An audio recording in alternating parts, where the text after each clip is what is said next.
Welcome back to your favorite podcast, Something's Fishy, in which I, your host, answers your burning fish-related questions. Today's agenda: where did all those fish go? No, really, we need them back. In 2015, the UN adopted 17 Sustainable Development Goals to be completed by 2030, one of which was to regulate fish harvesting and end overfishing through both systematic and scientific management plans. When at a biologically sustainable level, the goal will be achieved. Our first guest comes all the way from the Pacific Ocean. Let's welcome Mr. Pacific Salmon. Hi, thanks for having me. Have you seen my wife? Sorry? Yeah, I think she was taken along with the other 900,000 tons of wild Pacific salmon that are caught every year and eaten by your species. Haha, now, there's no need to be so aggressive. So you're saying she was just one of the 40% of fish that were caught unintentionally? Your demand for fish is already 2.5 times what the ocean can sustainably support. That's lovely to hear, Mr. Pacific Salmon. But for our first question this evening, I was wondering, what's your opinion on the UN's goal 14.4? You know, I heard you talking about this maximum sustainable yield thing, and I just want to say that at the moment you're doing a pretty poor job.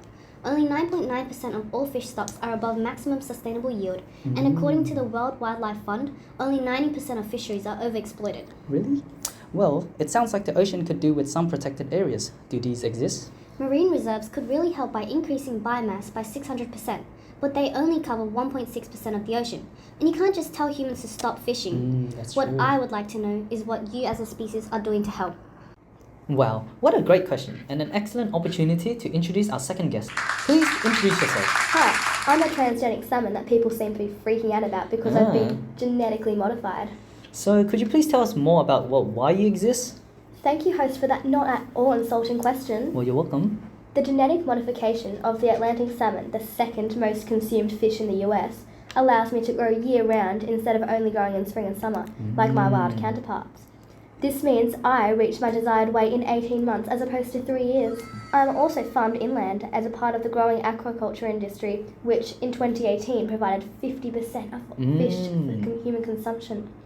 What about you exactly has been modified, and should we be hesitant to eat you?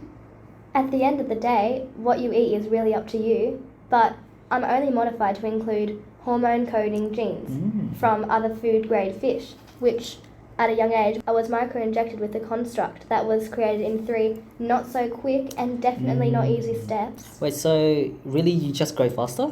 We, modified salmon, use 25% less feed than regular salmon and work well with alternate sources. So what alternative protein source have biologists came up with?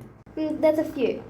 Well, it all came out of research within our gut biomes. You see, you humans thought soybeans would be a good alternative until a study found that inclusions of soybeans above 10% can induce enteritis in salmon. Really?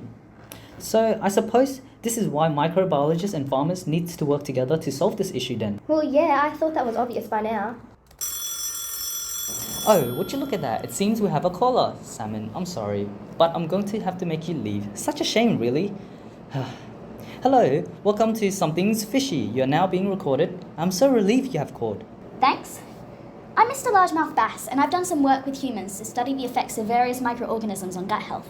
You know, a study by Lu Quan Li found that alternate feeds composed of Chlorella vulgaris raised antioxidant enzymes and strengthened the intestinal barrier and beneficial bacteria within the gut of fish. Now, you wouldn't happen to know any future scientific techniques to help the wild fish population, would you? There's been a recent emphasis on researching microbial communities to monitor changes in water quality. The high density of fish in aquaculture environments can promote disease and eutrophication, but an understanding of microbial communities and their rapid responses to environmental changes could help combat this. That sounds like a really good idea. I heard that fish larvae has a really high mortality rate in the aquaculture environments, as much as 80%. Do you know why this is the case? This is a big issue because, despite several studies, there's an overall lack of understanding of microbial community interactions in overall ecology.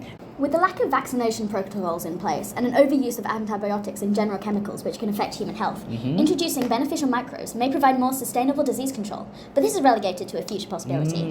What's the biggest issue? I'd say it's the lack of consistency in performance and persistence under the different environmental conditions. Natural ecology is a delicate balance, and an understanding of this is hampered by the fact that only a proportion of aquatic microbes are culturable in agar. I see. Well, thank you for your time, Largemouth Bass and other guests, but I'm afraid that's all the time we have for now. And there you have it, folks. Now you have been updated on the target 14.4, the disappointing states of our oceans and the progress towards the goal.